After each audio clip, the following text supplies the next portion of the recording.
Hey mamas, so this is going to be the quick version of when I suspected autism.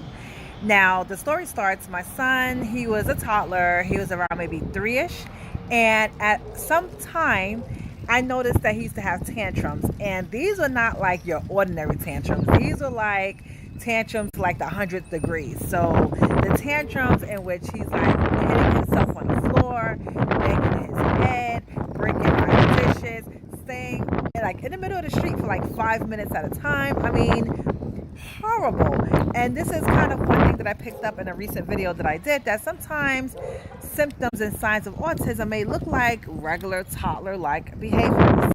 So I saw these behaviors and I saw that there was nothing that I can do about it. So eventually I was like, you know what, something is off, and what I did is I think that same day when I was said to myself something is off, the school called me because he was hitting kids and not listening, and it's just crazy. And even thinking back to it, like his birthday was like a few weeks after he had gotten into that school, and he was not happy. Cake, everything. He was not happy. Okay, he wasn't having it. So anyway, at that time, autism never even crossed my mind. Like, I heard of autism. I had friends or associates that had children with autism, but I just no clue. You just don't it just don't cross your mind, and it didn't cross mine. So life went on. I eventually got him into the child study program at his school, where they would actually sit in.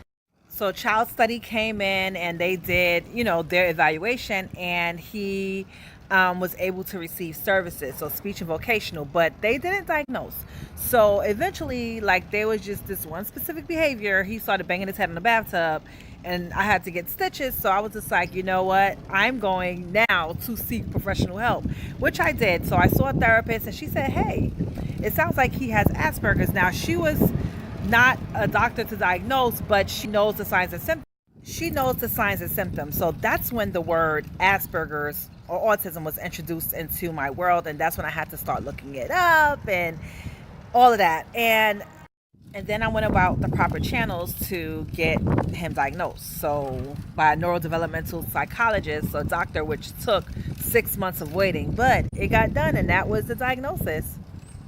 And the thing is, you would think with all of this information that it would pop up, but sometimes you just don't think about it. Like, people want their child to be normal, and you're just not going to think that way. But if you see that something is off, early intervention, okay?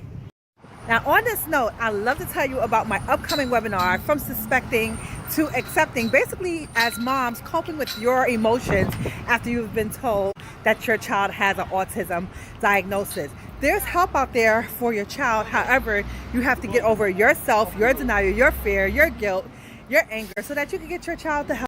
Now, on this note, I love to tell you about my upcoming webinar, From Suspecting to Accepting, basically as moms coping with your emotions after you've been told that your child has an autism diagnosis. There's help out there for your child. However, you have to get over yourself, your denial, your fear, your guilt, your anger, so that you can get your child the help.